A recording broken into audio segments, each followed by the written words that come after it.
नमस्कार. आपल्यासोबत आहेत वार्ड क्रमांक 152चे वंचित काँग्रेस आघाडीचे आणि भीमशक्तीचे मुंबई अध्यक्ष शशिकांत बनसोडे साहेब. तुम्ही तो उमेदवारी मिळालेली आहे. कशा प्रकारे आपली लढत आहे? 2026च्या महानगरपालिकेच्या निवडणुकीमध्ये काँग्रेस आणि वंचित बहुजन आघाडीच्या युतीवरील उमेदवारी 152 वार्डामध्ये मला मिळालेली आहे. आणि या भागामध्ये मध्यमवर्गीय, त्याचबरोबर झोपडपट्टीवासी असा भाग असल्यामुळे आणि बहुतांशी दलित वस्ती असल्यामुळे या ठिकाणी वंचित बहुजन आघाडीचा काँग्रेसला फायदा होणार आहे.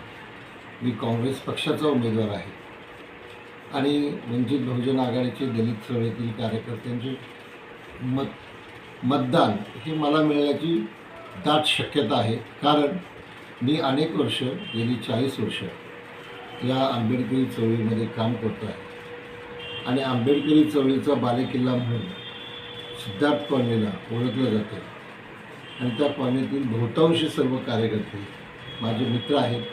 वेगवेगळ्या पक्षात, वेगवेगळ्या गटात काम करत जरी असले तरी चळवळीचा एक कार्यकर्ता म्हणून त्यांची सहानुभूती माझ्या पाठीशी आहे. पण काल सिद्धार्थ कॉलनीमध्ये सभा झाली, भीमराव आंबेडकर आले होते. प्रचंड तुम्हाला सहानुभूती आहे असं काय सभेतून दिसलं. आता ह्या 3-4 दिवस उरलेले आहेत आणि प्रचारात तुम्ही आघाडी घेतलेली आहे आणि काय तुमचा विजय निश्चित मानायचा असं कार्यकर्त्यांची चर्चा आहे. आपलं काय म्हणणं आहे? आणि महापालिकेत जाऊन नक्की काय प्रश्न सोडवणार तुम्ही? ते सत्यच आहे, माझा विजय निश्चित आहे. कारण या आघाडीमुळे काँग्रेसला आणि वंचित आघाडीला मोठ्या प्रमाणात मतदान होणार आहे. त्याचबरोबर काँग्रेस पक्षाचं मध्यमवर्गामध्ये मोठ्या प्रमाणात मतदान आहे.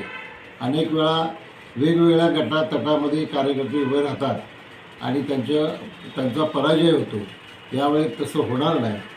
जरी वंचित आघाडी आणि काँग्रेस एकत्र आली असली तरी इतर गटातटाने सुद्धा मला पाठिंबा दिलेला आहे.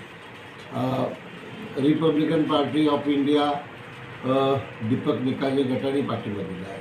युथ रिपब्लिकन पक्षाने मला पाठिंबा दिलेला आहे. Republican party of India Gavai गट यांचा पाठिंबा आहे. अशा अनेक भारतीय दलित पॅंथरचा आम्हाला पाठिंबा आहे आणि अशा अनेक लोकांचा पाठिंबा असल्यामुळे निश्चितपणे माझा विजय या ठिकाणी होणार. ते माजी नगरसेविका जे होत्या मागे भाजपच्या, त्यांच्यावरती प्रचंड नाराजी आहे आणि ते कसं, आता तुम्ही काय लोकांना आश्वासन देत आहे? नगरसेवक हा नगराचा विकास करण्यासाठी, नगराची सेवा करण्यासाठी निवडून गेला होता. मी सिद्धार्थ कॉलनीमध्ये माझ्या प्रचार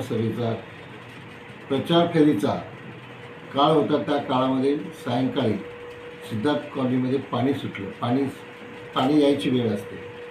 त्यावेळेस पाणी जेव्हा येतं तेव्हा संपूर्ण सिद्धार्थ कॉलनी पाण्याखाली असते. त्याला कारण आहे की नगरसेवकांनी चांगलं काम केलं नाही. गटार गल्ल्या ह्या साफ करावे लागतात, वेळेत त्याची साफसफाई करावी लागते.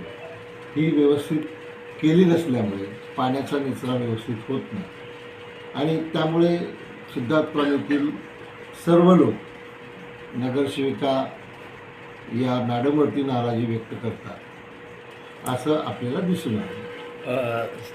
सर धन्यवाद तुम्ही आमच्याशी बोलल्याबद्दल. मी पत्रकार माधू पवार, मुंबई. धन्यवाद.